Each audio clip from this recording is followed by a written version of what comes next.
Hi, this is Eric from longboxreview.com. Welcome to the show and welcome to another comic chat. This time I'll be talking about some books that I read in August 2021, along with some news along the way. This completes my summer reading series of episodes of the comic chat series. And then hopefully by the next episode, I will be getting into more of a regular routine. Or maybe the next couple episodes. It depends. We shall see. But this time, I'll be talking about the following comics, spotlighting these. This is the Prisoner miniseries from DC Comics. I also read some Super Friends issues, along with a related DC Comics Presents issue. And then finally, I'll be spotlighting Commanders in Crisis, Book 1, The Action, from Image Comics. I also read during the month of August Daredevil, Truth and Dare. This is Volume 5 of the series. And Immortal Hulk, The Keeper of the Door, which is Volume 8. And as you may have noticed, there was not a lot on this list, really, compared to previous comic chats or my pull list reviews that I've been doing. And that's because I really only was able to read comics during the month of August at the beginning and the end of the month, because in about the middle of the month, I was visiting my daughter and her children with my wife, like I said, during that middle part. So not a lot of time to read comic books while I was there. I brought a bunch of stuff, downloaded a bunch of stuff on my iPad, as well as I brought a few physical comics just in case there was some downtime. But there, when you are visiting a 4-year-old, a beautiful 4-year-old granddaughter, and her little brother who is not quite 1 yet, even as I speak, there's no time. There's no time for anything other than playing and having fun and just being entertained and loving the time that I had. And I talked about this in my Gutters episode that I've already released in the feed. So if you're interested in hearing about my time there, you can go listen to, I think, the last Gutters episode that I have released. So let's get into this. First, some news, and then I'll talk about those comics.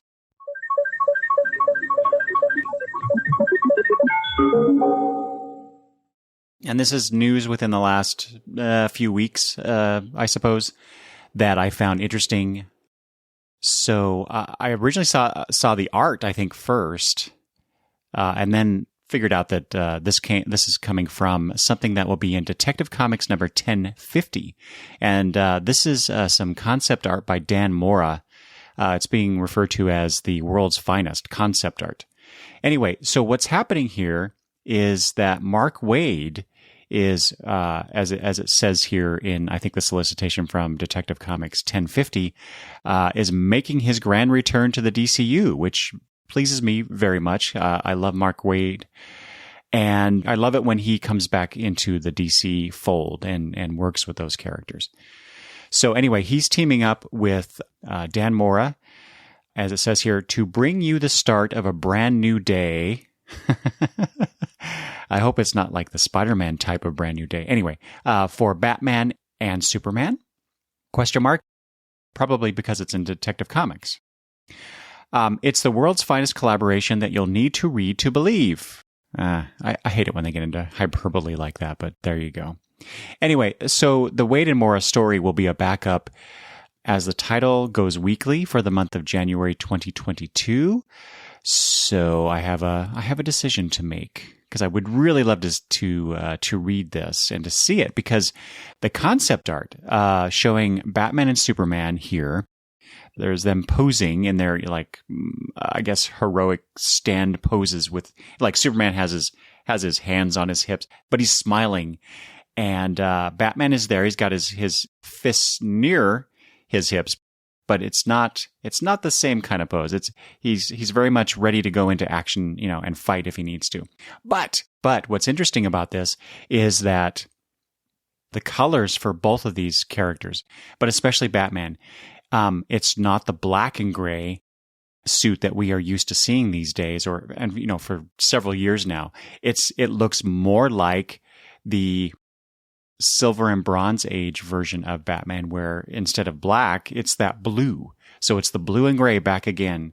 And I think we've had that come back in every once in a while during these last several years, but it never sticks. It never seems to stick. They always go back to the black and gray, which, when I was growing up reading comics in the Bronze Age, the late Bronze Age, I always thought, well, it makes more sense for Batman to be dressed in black. And whenever artists would do that, and usually it's, for maybe an issue or maybe for some panels, but, it was more of a artistic expression than an actual look for the character that would carry on. And so when they changed that, and I forget about when they did that, I thought that was the best decision ever. It's like Batman works in the shadows all the time. And so, being dressed in black makes a whole lot of sense. It also makes it less likely for characters to see him in the shadows. Or, Anyway, like I said, it makes a lot of sense. Just like when they changed his shield on his chest to just be a black bat, I thought that was also an improvement. But what they've got here is the Silver Age, the classic bat within the yellow oval. So that's returning.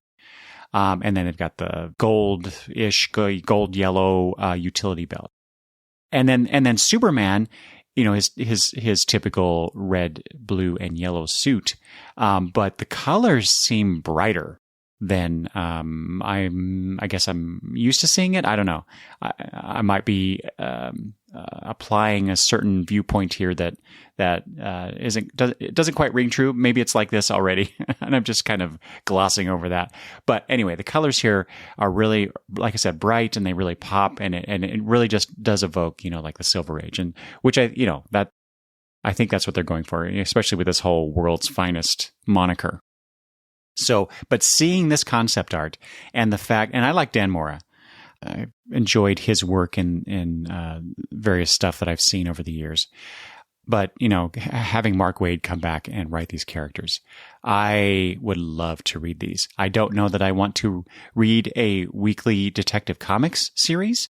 So, especially since I don't really read single issue comics that much anymore. So I don't think this is much of a draw for me to come back into reading Detective Comics. So I'm hoping that they will collect this in some way. And if I have to buy a Detective Comics collection to get this, fine. That'll be fine. But, or actually probably what I will do is read this on the DCU app. So looking forward to that. Speaking of Superman, we've got, this is old news now, so you're probably well aware of this, but, the announcement that John Kent, the, Superboy / New Superman, I'm not quite sure where he is in the timeline here, if it's currently he is Superman or he's going to be, I don't know.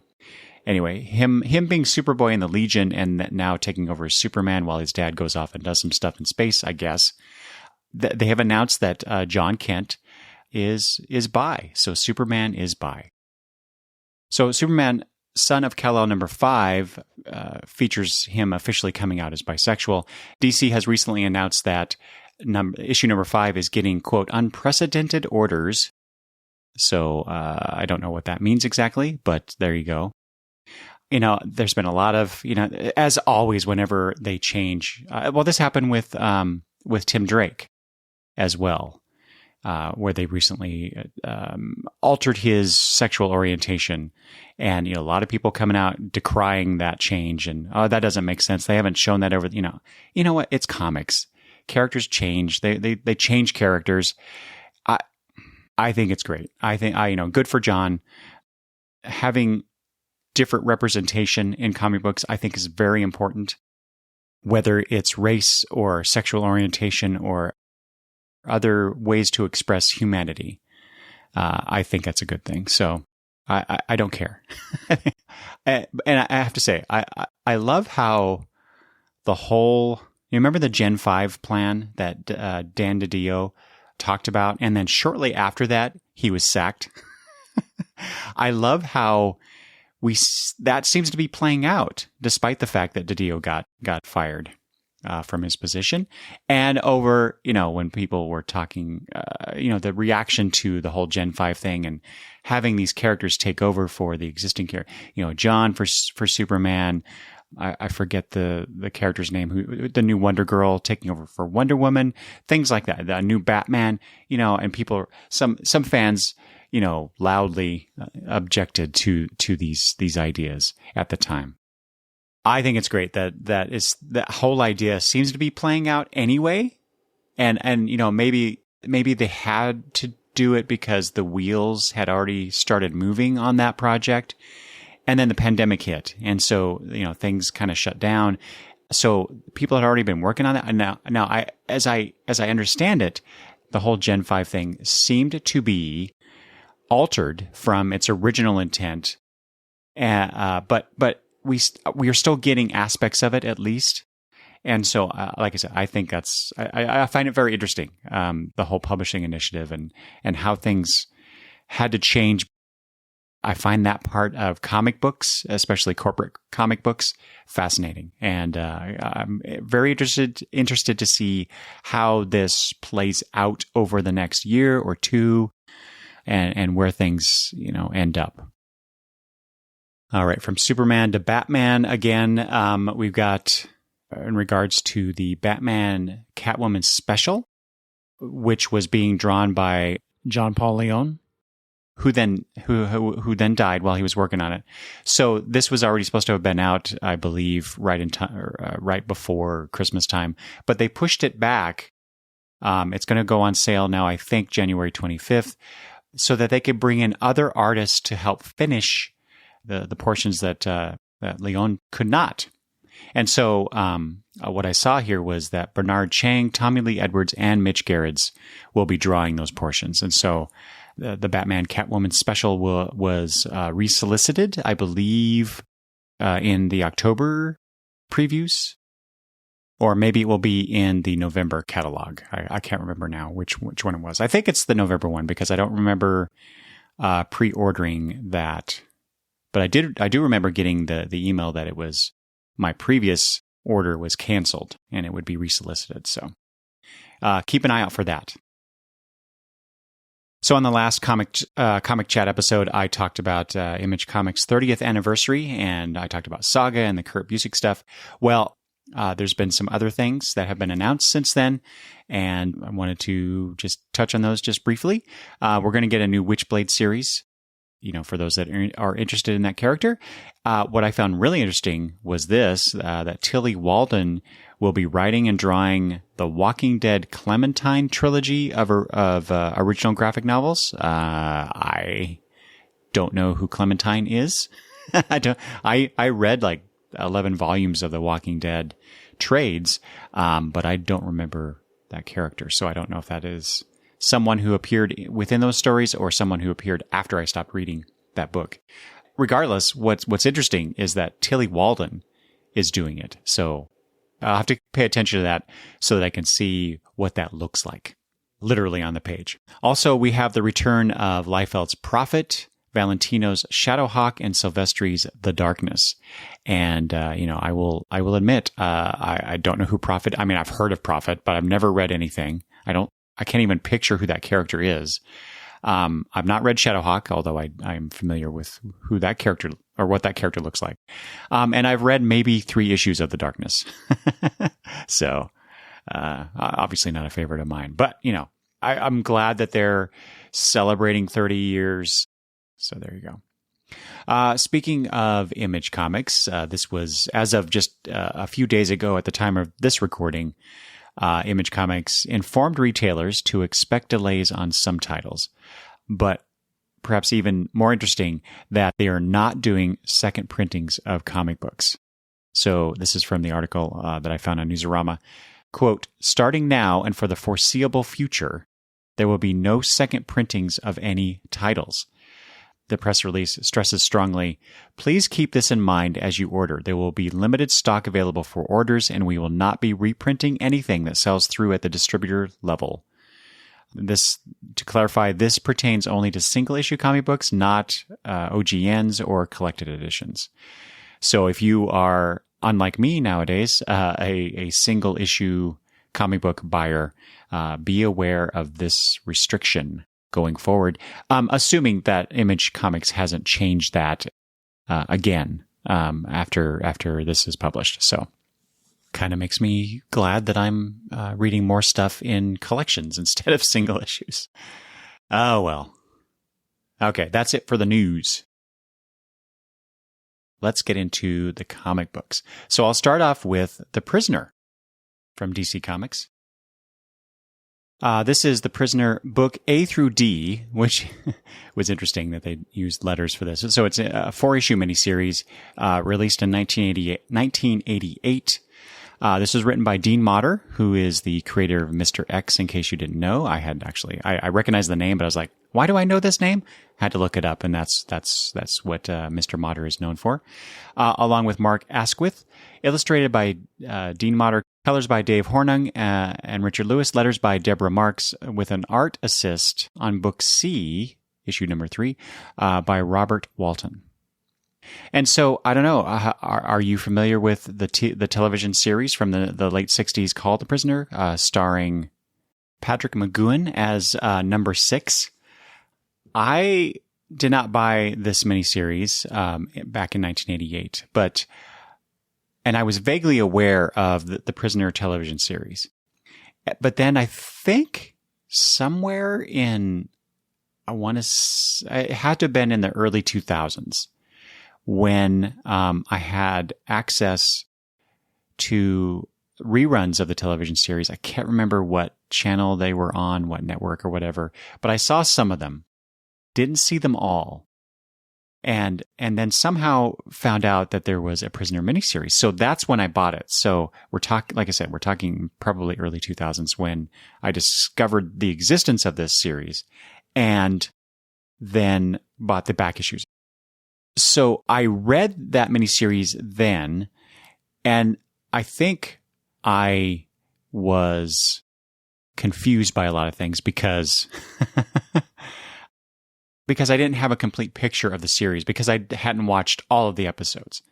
So then flash forward to this year, and I talked about this in some of the Gutters episodes, I think in the July and September episodes, where I've been rewatching The Prisoner from episode 1 through the end, because of A Degree Absolute podcast, which is taking a look at all of those episodes, plus other movies that McGoohan starred in, or appeared in, I should say. Anyway, so then after I watched The Prisoner and I listened to all the podcast episodes, then I'm like, hey, that Prisoner miniseries, I should reread that. And so I did. And that was in early August I did that.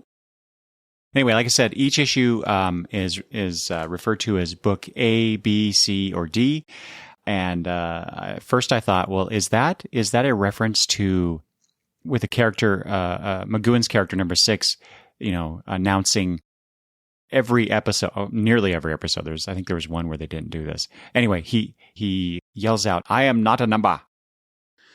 And so I thought it was that. But really what it is that each issue title starts with those letters. So book 1 or book A is Arrival, or as it's typed on the page, it's A parentheses R and then rival. So you can read it as arrival, as in you are arriving somewhere, or it's a rival, which makes a lot of sense considering the adversarial relationship between McGoohan's number 6 character and the Leo McKern number 2 character. So anyway, book A is Arrival, book B is By Hook or By Crook, which is also one of those things that is said at nearly every episode opening. So the number 2, and boy, I realized that, if you are not at all familiar with The Prisoner, everything I'm saying is just words, right? They don't have any context for you, so I apologize. But I highly suggest you can search for Prisoner on your streaming services, and you can probably find it very easily and watch it without having. Actually, I believe it was on Tubi. So you can watch it for free if you have access to that. I'm sure it's on other things as well. Anyway, like I said, by hook or by crook is what the number 2 would say to McGowan's number 6. Because they're always, the number 2 is always after the information that number 6 has, because he's a former spy. And so number 6 would say, what do you want? And number 2 would say, information. Number 6 would say, you won't get it. And then they would say, by hook or by crook, we will. So anyway, and then book C, confrontation, book D, departure. All right. So I've talked a lot around what this is. So let me tell you a little bit about this series. And this is from DC Comics itself. The authorized sequel to the cult TV series The Prisoner, this series, The Prisoner Shattered Visage, which is the collection title of this 4-issue miniseries, continues the saga of number 6, the British secret agent who is condemned to life in the clandestine prison known as The Village. Years after the village was destroyed, the infamous agent still resides in its former location, attempting to deal with the emotional scars of his past. But when a luckless female agent is washed ashore on his island, the prisoner realizes that it is not only his mind that is still imprisoned. Featuring an overview of the entire television series, this book of intrigue and conspiracy offers the final chapter in the life of the most famous prisoner of all time. And so then I wanted to find out a little bit more about the series and how it got made and why it got made and what the reaction was. And so I found some stuff on, and I know, take it as with a grain of salt, from Wikipedia. But the likenesses of McGowan and Leo McKern, my favorite number 2, were featured. Like I said, this is from Wikipedia, were featured for their characters' returns. ITC Entertainment subjected the comic to a thorough evaluation. The contract required that each page of art and each complete issue be sent to the notoriously critical series creator, Patrick McGowan, for his signed approval. McGowan signed off on the material without comment, and ITC later informed Motter, quote, he didn't hate it. McKern sent Motter a note saying he was flattered to be a, quote, comic book villain for the first time. So I thought that was adorable. My favorite number 2 being so gracious with this. All right. That's about the book, So what about it for me? Like I said, I think I said this already. I remember being confused by the events in this comic book series because I hadn't seen most of the episodes at that time, right? But then after watching the whole series recently and then reading this, it makes a lot more sense, which is good because there is so much confusion or confusing aspects about the TV show itself. And so I guess maybe my earlier read plays into that whole idea a little better than now that I have a better understanding of everything.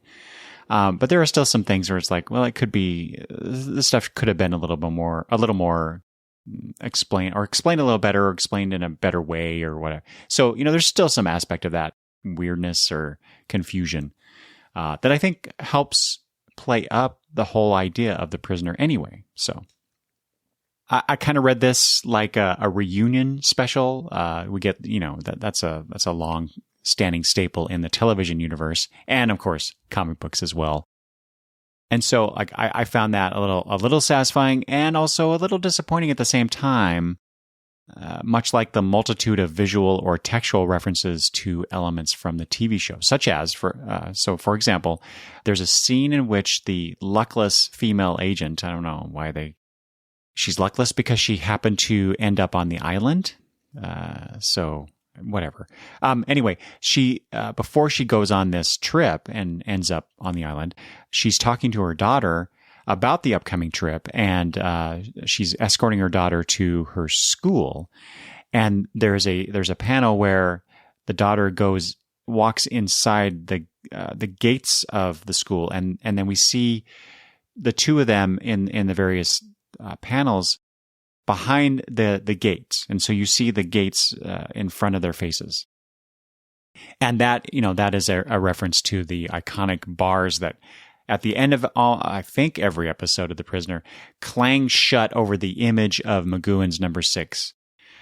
So there's that. And then there's also in one scene, at least one scene, there's a character flashing the hand signal that McGowan would use in the series whenever he would say, be seeing you to someone on the island. So, there's that. There's those overt ones like the gesture, and then perhaps a little more not as overt things like, or, homages to or suggestions about things like the bars. So, and there's a bunch of that stuff. So, it was okay. While there's a resolution to the story of number 6, and of course McKern's number 2, I didn't care for where these two characters ended up in this story compared to where we saw them in the final episode of the TV series. But to be fair, there's nothing in the final episode that contradicts what is presented here. So, you could look at this as like DC said in its text, the final chapter. It could be that, a real ending to the prisoner story. And I guess, read it if you're a fan of The Prisoner, or even, Dean Motter as well. But I don't know. This might be a hard sell if you are not a fan of The Prisoner. I don't know how you would come to this without having either knowing or really needing to have watched the television series. So this is not a way to be introduced to the idea of The Prisoner. So, all right. Now on to more DC properties.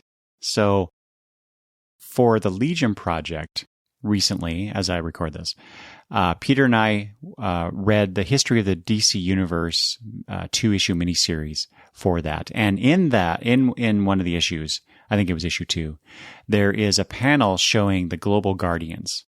And I said this in that episode of the Legion project, that how cool would it be if they altered the inspiration for the Legion of Superheroes 1,000 years later to be the Global Guardians instead of Superboy? Because that way, the Global Guardians, who are these multinational heroes that band together for the good of the planet, you get that whole multinational, but in 1,000 years from now, it would be multi-world aspect. So I thought that would be a nice through line between present day DC Universe and 1,000 years later. Anyway, plus I had before we talked about that history of the DCU issue, I have talked about on one of my pull list reviews, I talked about Truth and Justice number 1, which feature a couple of these characters that are part of the Global Guardians and also appear in some of these issues I'm going to talk about. So there's the history, there's the T&J issue, and that made me want to read more about the Global Guardians. And so I did some searching and discovered that they appeared in some Super Friends issues that came out in the 1970s. And so I got on my trusty DCU app and read those. And that culminated in me reading that DC Comics Presents issue number 46. Which is a team up of Superman and the Global Guardians, a bunch of them. So anyway, I'm going to talk about those.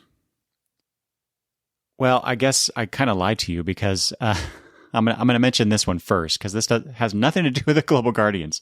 I should have prefaced that before. Anyway, I read Super Friends number 31, which features the character Black Orchid, who is one of my favorite obscure DC characters, and I wanted to read that because Peter, on his show, The Daily Rios, got together with Ben Lyons, and they talked about the character. And this is the Daily Rios episode 513, British Invasion, because they were talking about all of the writers and artists that were coming from Great Britain back in the 80s.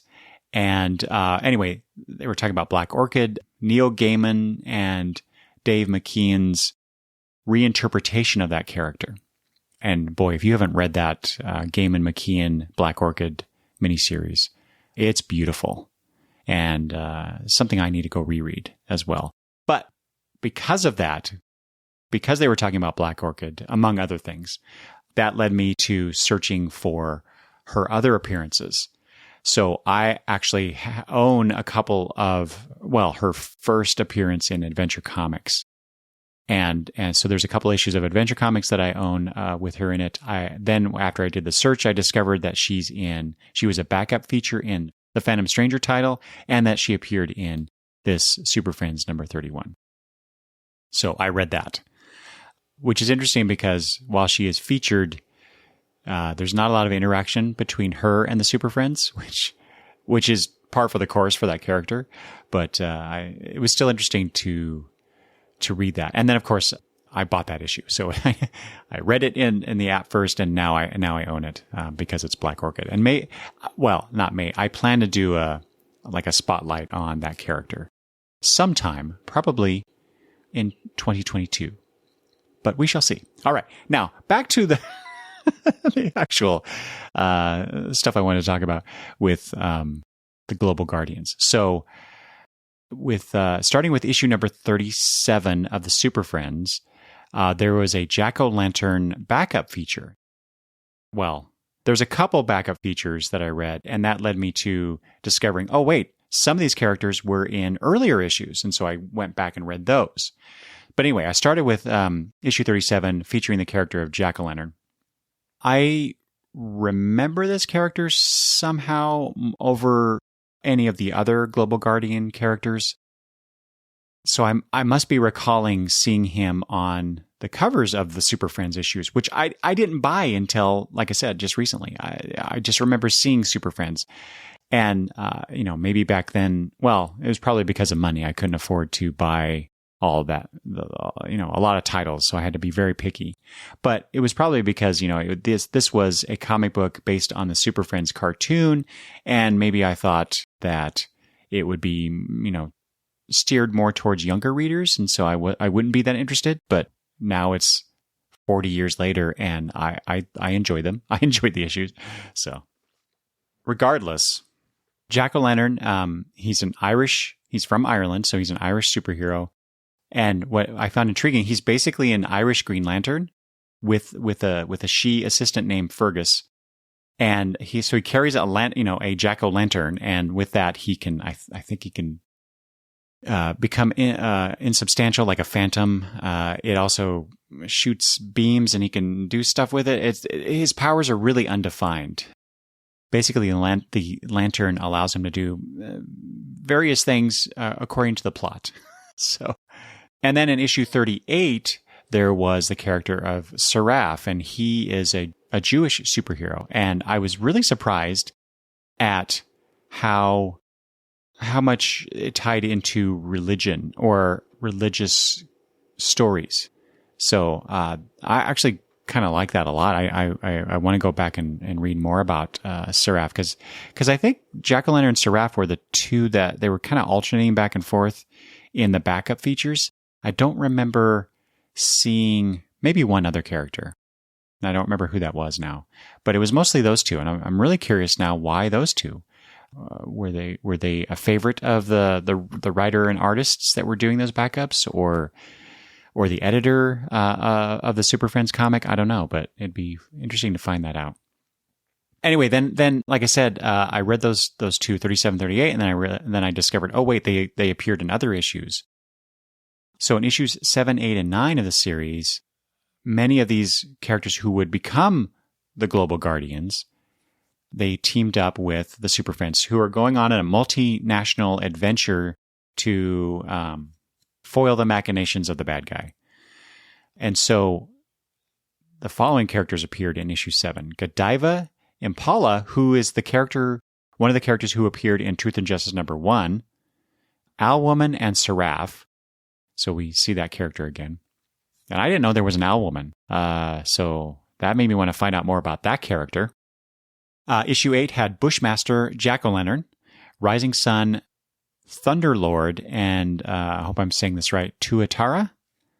And issue 9 had Ice Maiden, who would then later become Ice on the Justice League International series, Little Mermaid, Olympian, and Tasmanian Devil. Anyway, so there's not much to say about the story. These characters get to show off their powers a little bit, and they have more of a spotlight than the actual Super Friends in the story, which is good. But then nothing really comes out of all these characters So what I expected as I was getting into issue 7, 8, and then 9, at the end of 9, they would all get together and say, hey, this shows the value of us teaming up. We should get together, as a group, like the Super Friends. And that didn't happen, as far as I recall, anyway. And so then, as far as I could tell, a few years later, we get this team up of Superman and the Global Guardians in issue 46 of DC Comics Presents.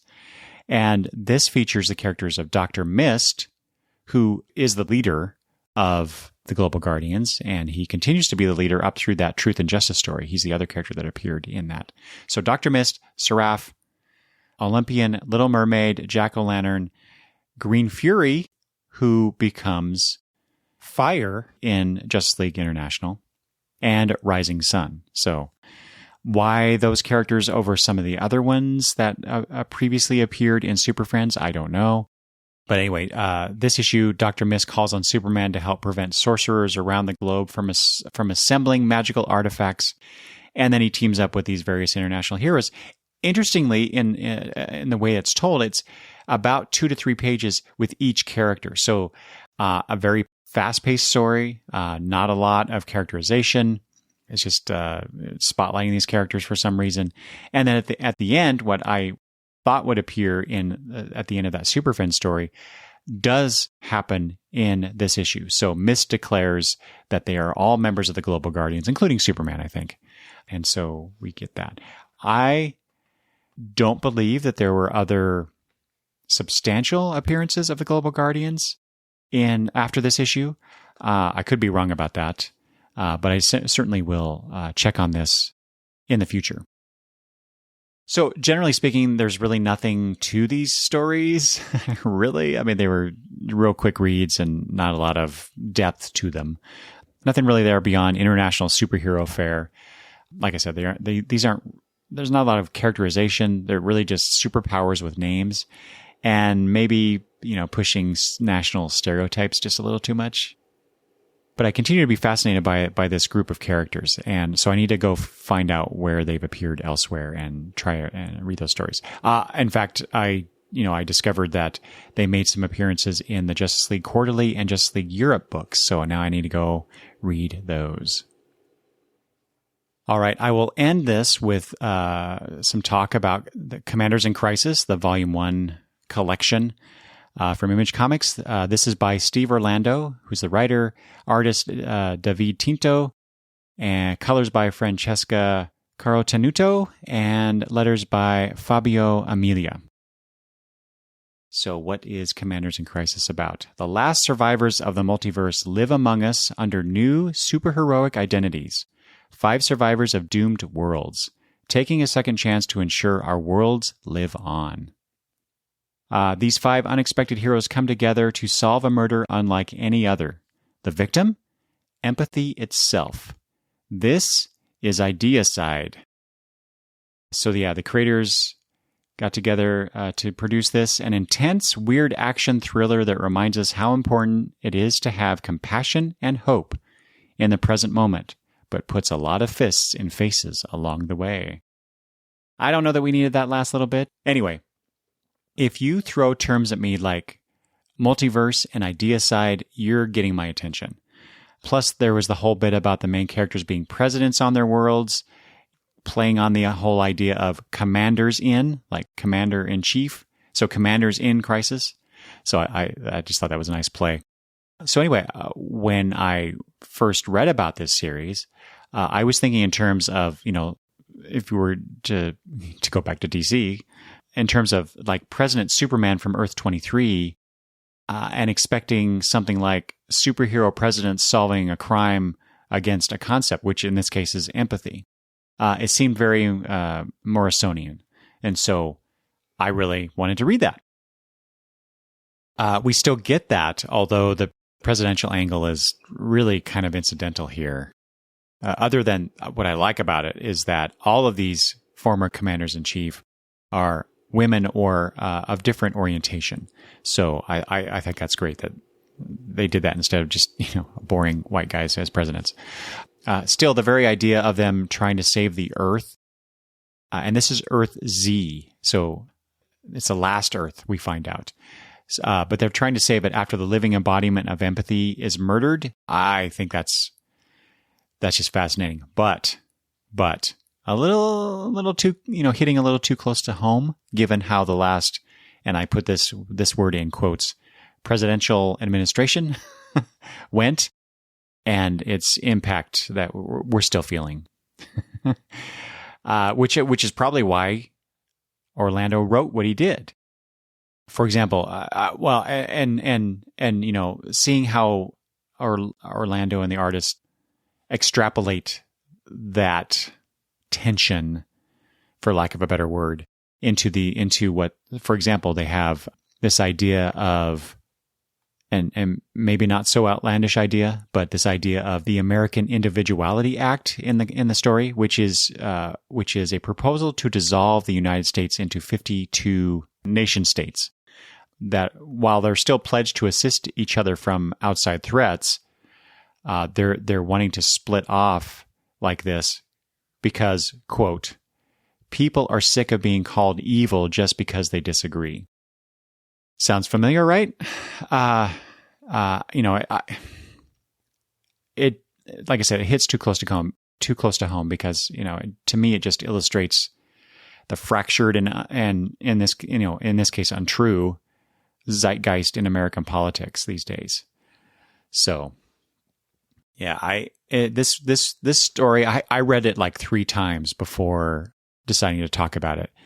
Once for just kind of like the plot, the action, to get the idea, of course, and then the next 2 was to really try to figure out how I felt about this and why I felt the way I felt about it. Because you're reading you read the story and you're reacting to the story, so that's one way to feel about it. But then it's about a larger ideas. It's not just about how do you save a world that has no empathy? How do you help people when you no longer have empathy? And what does that mean to our society if we no longer care about each other? Or care enough, perhaps. So, man, I don't like dystopian future stories because I don't like the idea of mankind devolving into our worst natures. I prefer a future where we have transcended because of our better natures. And I realize that is likely not the outcome. Our future is probably going to be us destroying ourselves. And that's a pretty heavy idea when I'm talking about a superhero-esque comic book, such as Commanders in Crisis. So, but there you go. This story brought up a lot of thoughts in me about humanity's future. So there's one part in this where, like I said, these are superheroes on Earth Z, but they are from, except for the one who is a native of Earth Z, Frontier, or is she? Anyway, Frontier brings these other former presidents to her world, and when she does, they get transported from one world to another through what is called a cosmic breach, this interdimensional barrier. And when they do, they get remade, to be part of that universe, I guess. As she put it, the cosmic breach, where what's human cannot pass without pain or change. It remade you in all new, all different ways. And so that's how they get their abilities.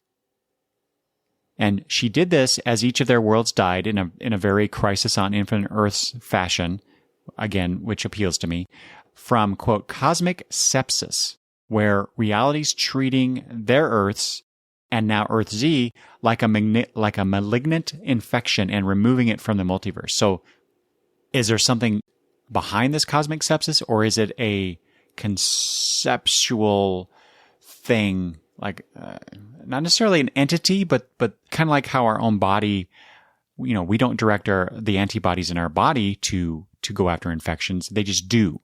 And so, as a being, does the cosmos do what has been described in this book. So it's like these ideas are really fascinating to me. So I'm really curious where Orlando and company are going to go with this after this. So just so you know, about these characters, Frontier gathered the following. Prizefighter is from Earth J, who is, and this is how they were remade. This is the result of their remaking, coming to Earth Z. Prizefighter is as strong as the crowd hopes he is.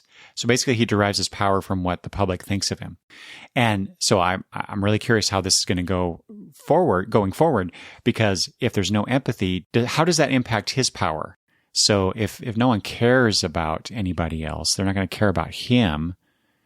Will they think positively of him? Or, so I don't know if they're going to play with that, but it's still interesting. From Earth K, there is Seer, a quantum god 1 minute at a time. She can see connections between things at the quantum level, so hence the god part. So that's again interesting. Sawbones is from Earth D. He's described as the action surgeon. He's not a doctor, but through the use of his equipment, including X-ray goggles and a surgical sniper rifle, he can heal people. And he's probably the character out of the bunch where I'm like, I'm not really sure what you're doing with this character, what his purpose is, other than if he is a action surgeon, he must be key to this whole cosmic sepsis thing, right? We shall see, I guess. From Earth H is the originator, and she is the one that interests me the most because she innovates vocabulary and therefore alters reality. So, in other words, she finds the right word for the situation at hand, and for 24 hours, reality is rewritten to support it. So, on a meta level, this is awesome because what do writers do if not alter reality, so to speak? So here's an example of this. She said this word, femino-velo inspirationism, which gave writers like her friend in the story the ability to find inspiration for their stories. But this character, her writer friend and all the writers, I guess, they still had to go look for it. So it's kind of like, I guess, Scarlet Witch's hex power, but at not just a global level, but a conceptual level, because she's discovering this result of the word that she says and then changes things. I find that much more fascinating than even Scarlet Witch. So anyway, she's my favorite. And then finally, Frontier Nina. She's shown to have armor and equipment that does fantastic things. So she's kind of like the Tony Stark of the world, sort of. But what's cool is, like, for example, she uses memory acid that allows the object that the acid dissolves to revert back to its original form, its original integrity. I love it because it's about ideas, how ideas create, reshape, can damage or destroy as well. We got that negative aspect to it as well, and just how these crisis commanders or commanders in crisis, how are they going to save this Earth from itself? I really need to know how this plays out. So I'm really looking forward to Volume 2. Okay, that is all the books I have to talk about today. If you have any feedback for me, send it to longboxreview@gmail.com. You can also leave comments at the website, longboxreview.com, or interact with me on Twitter, Facebook, or Instagram at longboxreview. Let me know what you think about these books and anything else you'd like to talk about as far as what you're reading. And with that, take care, and I will talk to you later. Bye-bye.